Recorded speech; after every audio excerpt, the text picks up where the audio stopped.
В купольном зале Национальной галереи сегодня много воркутинцев. Иначе и быть не могло. В 1978-м выпускник МГУ, молодой геолог Николай Герасимов, сам выбрал свой северный путь, приехал в Воркуту.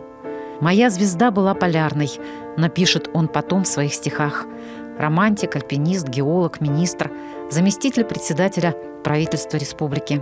И всегда тот, чьи помыслы чисты.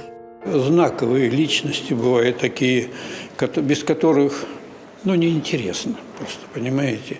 То есть человек перепробовал все. Он был и геологом, он был партийцем, потом стал чиновником, и он всюду был на своем месте. В его воркутинской квартире, кроме камней, всегда было много книг. Он читал по ночам и каждую свободную минуту. Был верен красоте.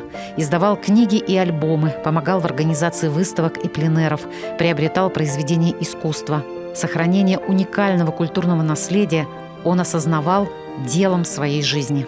Я ему единственное сказал на прощание: Коль, когда я дождусь твоего, всех угощаешь, всех ты Третьяков, Морозов, Коль, когда свои сдашь? Он говорит: Ген, время не пришло еще. Воркутинец, известный в России режиссер-документалист, оператор Владимир Полянский, посвятил своему другу фильм «Гора остается горой». Это тоже строчка из стихотворения Николая Николаевича Герасимова. И сценарий написан на основе его дневников. Альпинисту Герасимову покорились многие вершины, и горные, и жизненные. На любом восхождении, на любой тропе есть время. 2-3 недели подумать о делах, которые делаешь на земле. Правильно ли делаешь? И нужно ли их делать вообще? Подумать о людях, которые окружают тебя. Любимых ты недолюбливаешь, растрясая душу на вся и всех.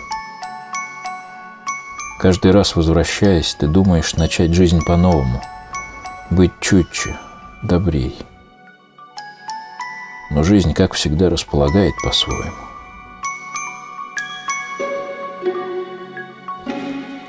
Как самочувствие? Плохо. Тяжело? Тяжело. «Для меня отец – это вершина», – говорит его сын Илья, профессиональный музыкант. Сегодня в Сыктывкаре в стенах Национальной галереи самый тяжелый для Ильи Герасимова концерт. Он впервые исполняет песни из своего нового альбома «Мамонт», написанные на стихи отца. Свети, любимая, свети, другим, как мне светить умела везде, в горах, в тайге, в степи.